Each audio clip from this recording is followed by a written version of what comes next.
রসগোল্লার মতো মিষ্টি কন্যার হাসি রে, আয় দেখা যা, আয় দেখা যা। দোয়েল পাখি কন্যা রে, লাউয়ের ডগা হাত রে, আতা গাছে তোতা গান গায় তারে দেখা রে, আয় শুনা যা, আয় দেখা যা। ও কচি কলা পাতা নরম তার হলুদ মাখা গায়, ও সুন্দরী কন্যা আজ আমগো নতুন ঘরে যায়, আয় দেখা যা।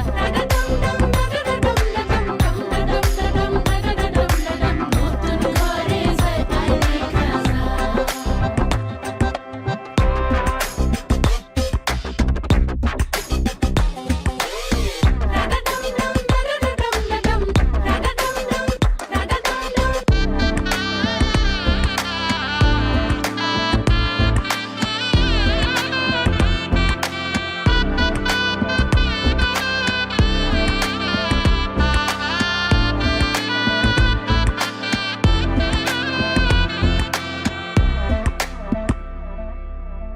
জানি না জীবন কখন কোথায় লইয়া যায় রে, শুধু চাই আমগো কন্যা যেন সুখী